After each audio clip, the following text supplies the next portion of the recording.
Hey guys, this is Mel, and I want to talk about the Netflix TV series original Sense8, specifically Season 2, which was released May 5th, 2017 on Netflix. I wanted to talk about this because, if I counted correctly, this is my 400th episode or video posted on my channel, so I wanted to do something big. And also, with the news of its cancellation, I really wanted to do this video. I was going to do it anyways, but now more so than ever. So guys, huge spoiler alert. If you haven't seen season 2 already, please go watch that first. I'm going to be talking pretty much in general of the whole season, so it's not by episodes, but I don't want to spoil anything. This is an absolutely fantastic show. You really have to watch it to really experience just how truly genius this is. So please go do so first, and then come back and see what I thought about the season. About the season.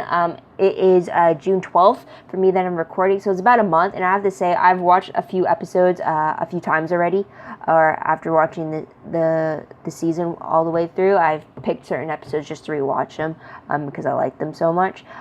So there's that. Also, a quick reminder for this video, you are getting my genuine first reactions, as well as some afterthoughts that I've picked up over the last month.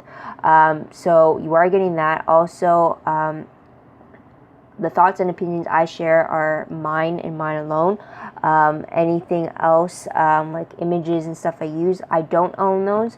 I'm not making any money off of this as well. It's just for fun. It's just to spread the word and to spread the love over how fantastic this show is.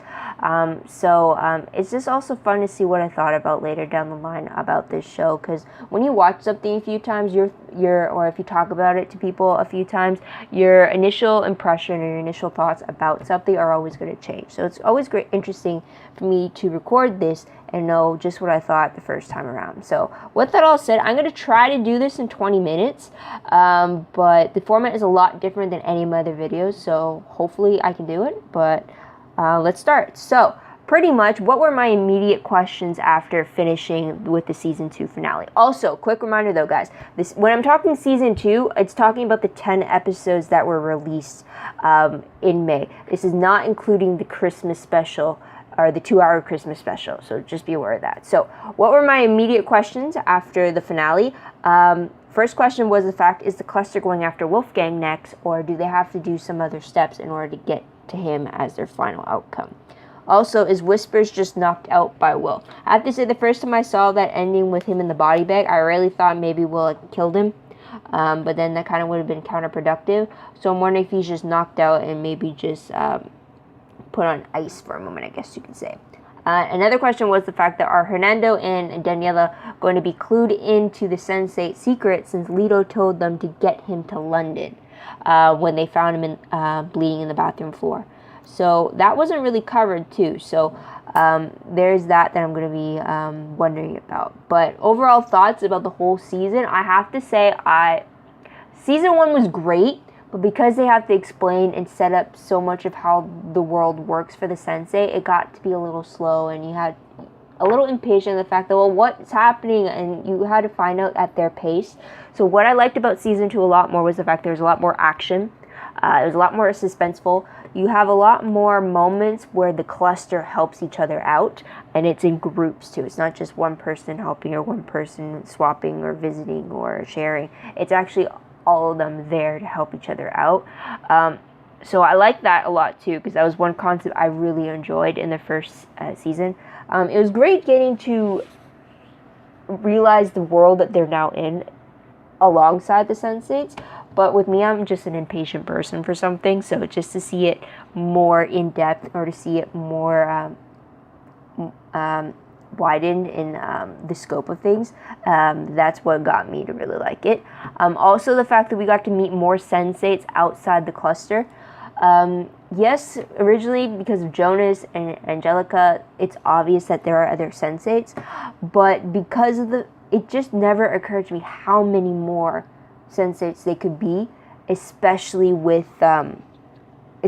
they introduced it in this season. Not only the fact that what's it like to meet someone from another cluster and interact with them, like we got to see with Wolfgang, and then later with Riley. So it was very interesting in that aspect. and I really hope we get to learn more about that dynamic and what it truly means.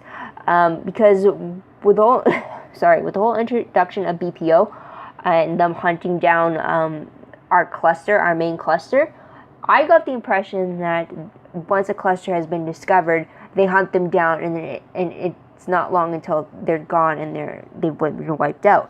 But this season, it changed my mind for the fact that no, they don't always find all the clusters. Yes, they're known for annihilating whole clusters, but there are other clusters out there who've managed to escape him, or they've managed to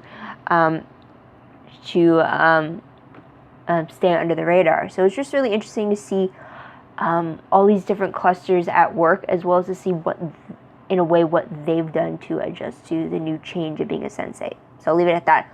Also, what I really liked about this season was the fact that the finale had marked the very first time that the cluster were in the same room together, apart from Wolfgang. But the fact, in the season 1 finale, it was the first time we got to see all the Sense8s together, even though they were all visiting each other on that boat with Riley and Will. I think that was the first time we actually got a shot of all of them together. And then in this finale, in the season 2 finale, we actually got to see all of them physically in a room together, aside from Wolfgang, obviously. So it was great to see that they were finally up to that part, just to have them all come together and to rescue one of their own. I really like that. It sucks that it happened in the finale, because I would have loved to see how they would have adjusted to not only seeing each other face to face, but also being connected to them mentally and emotionally and stuff. So there is that. So moving on though to I figured I would kind of summarize, or at least point out what each of the Sense8's journeys were.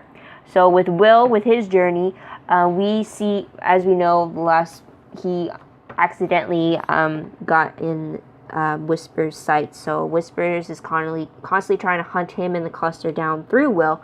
So Will is trying to keep him away. So by doing that, though, Will managed to get Whisper's identity out. He managed to find out a bit more about the BPO politics, which led him to the fact that there are these blockers that exist, which now the cluster is able to create on their own, thanks to Kala. So there's that. But also, personally, Will deals with the death of his father, which really hits him very hard. Otherwise, the whole season pretty much shows Will as a protector, like always, trying to take the brunt of it on his own, so that the cluster doesn't have to worry about it, but also being there for the cluster when they need him. It's only when Whisper gets too much into his head that he kind of falters, or after the death of his father that he falters. But you definitely see a very huge journey for Will, being a fugitive when he's really innocent and all that. So it was very interesting to see how he copes with being a cop turned fugitive, and then just dealing with the new responsibilities he has. So there is that. Also with Riley, though, because Will and Riley, they're traveling together. She makes sure that he's safe while keeping him so drugged that Whispers can't get a hold of their location. So with Riley, a lot of it is her watching over Will until he gets a hold of just how he could stop Whispers, or how he can block him, and that comes with the blockers. And then we see Riley actually returning as a DJ after a year of being away, to draw out more Sense8s after they've decided to find them and kind of rally the Sense8s against Whispers, in a sense. So there's that. It also leads her to meeting more Sense8s, which tell her to go to Chicago to find out more about BPO, which is where it all started too, because the troubles truly began with Angelica went to Chicago. So there's that. But when she goes to Chicago, she officially meets Diego, which is Will's police partner. So there's that. She finds out more about the overriding Sense8 tech that Angelica created and unknowingly gave to Whispers, or she knowingly gave to Whispers but wasn't sure what he was going to turn it into, type of thing. But then also in Chicago, Riley finds out a bit of Angelica's past as well, with BPO. So there's that. Now with Wolfgang, on the other hand, he has his own troubles to deal with aside from BPO. And that was the fact that because he killed his uncle in last season, now there's this whole dispute about who's running his section of Berlin. They're calling it the Four Kingdoms of Berlin. So Wolfgang's family was one kingdom, and then there's another one that wanted to get his attention, but they were killed. And then there's a third one who wants to get his attention, but now he's trying to get Wolfgang killed. I don't think we met the fourth one, but there's whole kingdom disputes, and Wolfgang is being pulled into it, even though he wants nothing to do with it. Because of this, we meet Lila, who is another Sense8 who just backstabs him and rats him out to whispers. So there's that. So he's trying to get the upper hand against her, while also dealing with his growing relationship with Kala, which brings us to Kala's journey, and that is the fact she's dealing with her secrets within her married life, like threats being made on her life and the life of her family, also leading up to her being told that Rajan is part of an FBI investigation against his friend AJ or RJ, which deals with political corruption from the looks of it. So it's come to the point that Rajan tells her to leave the city and to go to a place he purchased in Paris for her that no one else knows of, to keep her safe. So she takes that as an opportunity to go meet up with Wolfgang, who is trying to leave the city because of their growing relationship with each other. But then he gets captured by Whispers, and she got detoured to go to London. So there is that. So the whole season, though, for Kala is not only dealing with her perfect married life unraveling before her eyes and her realizing that it's not perfect, but also dealing with the fact that she still has this growing love for Wolfgang and trying to figure out which one she's going to follow, in a sense. So there's that. Moving on to Sun, though, she's got a very suspenseful journey, because Sun escapes many kill threats made against her while she's in prison before she breaks out of prison, and then she has the set goal of going after her brother, only to have him live at the very end and have him be aligned with many powerful political figures, and leaving her to be on the run from that as well. So it's a little bit up and down with Sun trying to figure out what she should do, since technically it's her brother who's trying to kill her, but again, he's her enemy now. So she's kind of struggling with the fact of what she should do. Also, she is introduced to Detective Munn. They have actually met before, and that is in her past kickboxing tournament. He was one of her opponents that she just kicked his ass for.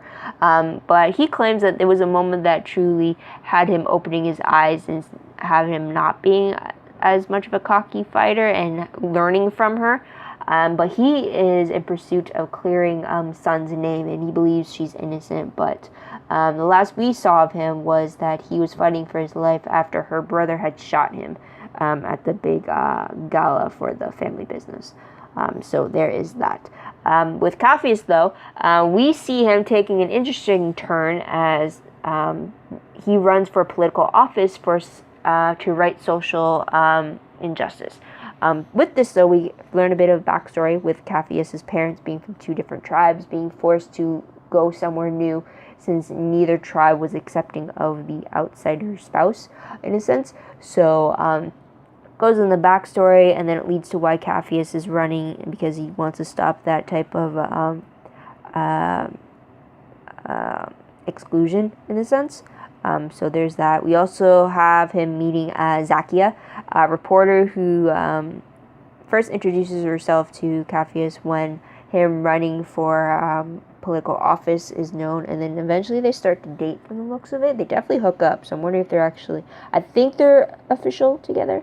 But she's definitely with him during the whole political journey. So there's that. And also a little tidbit is the fact that Silas wants to propose to Capheus' mother, Shiro. For the looks of it, Capheus is kind of accepting of it, though, from it, but he doesn't say anything to Shiro. And she seems to be doing better now that she's fighting her off her aids with the proper medication from the looks of it. And also Capheus meets some other Sense8s through his political rally. So there's that. And moving on to Nomi. Nomi, she's still off as a fugitive because of the fact of for the hacking and the whole her visit to the hospital, claiming her as a fugitive, has everyone fighting her. So this leads her to bunk at Bug's place, which leads to them telling bug about the whole Sense8 secret, which leads to him finding a way to give Nomi the E-Death, which pretty much kills off any electronic record of Nomi. So like all of her restaurants are erased in a sense, or redacted, I guess you could say. But because of the E-Death, now Nomi owes his favor to a guy that is a friend of Bug's. So we have to keep that in mind for later on. But also we see Nomi's sister Tegan getting married. We see Tegan being supportive of Nomi and standing by the fact that she wants Nomi at her wedding, since the rest of the family doesn't want Nomi there. But by the end of all that craziness, we at least see some acceptance from Nomi's father. He actually acknowledges her as his daughter for the first time, and Amanita is there to be there for Nomi for when that happens. So it's great. Also with Amanita, we do see a double proposal happening between Nomi and Amanita, so that's really great as well. Moving on to Leto, though. Leto, as we know in the Christmas special, he got outed as being a gay actor. So the season kind of dealt with the fallout of all that. So him losing his fans or losing his agency, him being typecasted and not getting the roles that he wanted. So it really leaves quite a journey for Leto to then eventually accept who he is, which was done publicly at the Pride Parade in Sao Paulo. So there's that. And then after returning from that, Leto had to save Daniela from Hakim and her family very briefly. So there's that whole bunch of acceptances and Leto trying to find his place again, only to lead to landing a Hollywood deal in which he plays someone similar to his own self. Daniela found the script and said that Leto is this character, like this is him type thing. So we see them in Hollywood trying to make this new adjustment from the different audiences he's going to be doing. So there is that. And then we're just seeing a lot of support from Hernando and Daniela. They're not in the know about the Sense8 secret, but the end of the last time we see them in the finale kind of gives the impression that Leto was going to tell them something. So there's that. Moving on though to other Sense8s that we meet in this season. Leela, like I mentioned before, she is met through Wolfgang, and she is the cluster rep for her own cluster. We do see her cluster engage in a fight with Wolfgang in his cluster, but we don't know anything more about her cluster except for the Asian guy always wearing the shades. He's always telling her to walk away, to not get involved with Wolfgang, and she just doesn't listen. So that's the only other person we know through Leela in her cluster. Another one is Puck. And Puck gets connected to Riley and then to Sun when he helps her out in her escape from Korea. But through Puck, we see him talking to a blonde Asian who tells him to go on blockers and to be pretty much quarantine himself so that he can stay under the radar from whispers. But Puck, he's a fan of Riley's DJ career, I think to the point that he's copying her hairstyle with the blonde hair and the blue streaks. But there's that. He definitely doesn't stand a chance against Sun, but he's the one that lets them know that Whispers is known as the cannibal among the Sense8s. If any Sense8 has a nightmare, it's usually about Whispers himself. So there is that. And also Puck knows something about chemistry. He's the one that first picked apart the blockers when Riley first brings it to him. And also we learn that if a Sense8 is on blockers and they meet another Sense8, they won't make a connection. So that's why Riley and Puck didn't connect the first time, but they connected when she did her DJ party because he wasn't on blockers. So there's that. Another one that connected with Riley at the party was Old Man of Hoy, as he calls himself. He's from Scotland. He's been on the run for 30 years from BPO. I think he's the last one of his cluster, but he's the one that tells Riley about the start of BPO and how it got started, how the founder's sister was a Sense8 and how she wanted to bring recognition and understanding to it, only to have after her death be turned into something of a hunting party type thing for the Sense8s.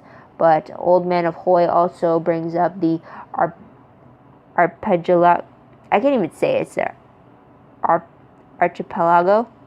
It's pretty much the Google for Sense8s. So there's that. We get a lot of background information from Old Man of Hoi, so there's that. Also, Capheus actually connects with 4 people from his rally. Don't get any names, but from the brief moment we got to see of them, they tell him that it was very tricky, or it was very risky of him to be off blockers while going to a rally like he did, but they heard him and they hear his message, and it seemed like they want to help or they want to be there in a way for him. But we only saw them the one time when he woke up to them in his living room. So there's that. Also, another connection that Riley made was by a woman named Carol back in Chicago. She was formerly from BPO. She was there when it first started with the original founder, and then she was there when it got twisted into the thing it is now. And then through Riley, or through Carol, Riley was able to find out about the overriding Sense8 tech, also about the connection to Angelica's older cluster, and then to Carol's actual body after she had committed suicide at home to escape at home. So there's that. Now, with the news that on June 1st that Sense8 was being canceled, that's like the worst timing ever though.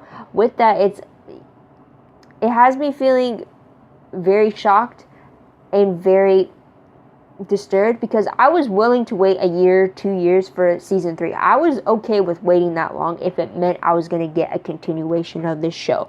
But the fact that they're cutting it off now, that has me really furious, because there is nothing like this show. It's truly one of its kind, and it's something that truly, it just resonates with people. And now this, because of that cancellation news, this section is even more important because it was what my hopes were for season 3. I had hoped that we would see the rescuing of Wolfgang. I was hoping for more cluster moments of them in the flesh and in person together, as well as connected through their minds.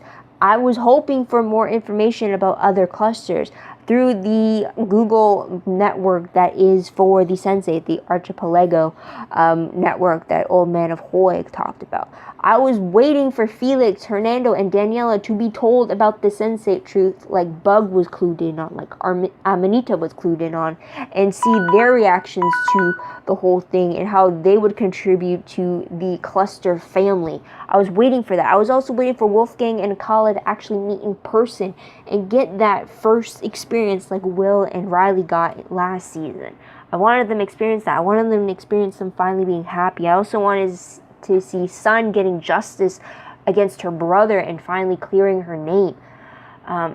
And also with that, you gotta wonder, is it only gonna end when he's dead or when he's locked up? What's it gonna be? And also, I wanted to see the cluster just taking a moment and celebrating the fact that Nomi is now engaged to Amanita. There were so many things I wanted to see happening in season 3. So many different dynamics I wanted to see explored, as well as to see them develop in general, especially now that it's canceled. I'm not going to see any of that.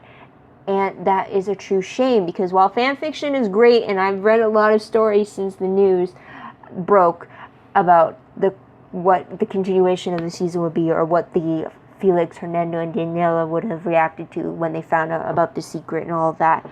But I want to see it. I still want to see it. I was willing to wait a year or 2 just to get to season 3, like I had to wait to get season 2. As long as I got it. It sucks because the way season 2 ended, it set up for a bigger and better season 3. It was a cliffhanger, and to cancel the season after that cliffhanger, that is truly cruel. I mean, like, it wasn't even a season finale where you could take it as a series finale or you can take it as a season finale. This one was a season finale that got turned into a series finale, which I hate. Because now I'm left with more questions. I'm left wondering, well, we got so many questions to begin with from season 2. Where are those answers now? So, this is truly a fantastic show. I truly, truly, truly recommend it. Go watch it. If you've seen it already, go watch it again. Spike up those views. Tweet about it, write about it, do everything you can to get the word around. I even tried doing it at work, telling people, go watch Sense8, go watch Sense8.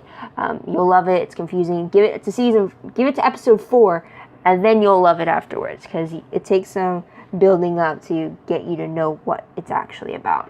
But yeah, so those are my thoughts about season 2. What did you guys think about the season? What did you hope to see in season 3? Please let me know in the comments down below. I'd love to hear all about that. Also, if you found any stories that are great continuations of the season, then please let me know in the comments down below. I'd be open to reading any of them for sure. Gotta keep the Sense8 love alive. Also, don't forget to like this video, subscribe to my channel, and check out my other videos if you haven't done so already. If you want, check out my Tumblr page. The link for that is down below.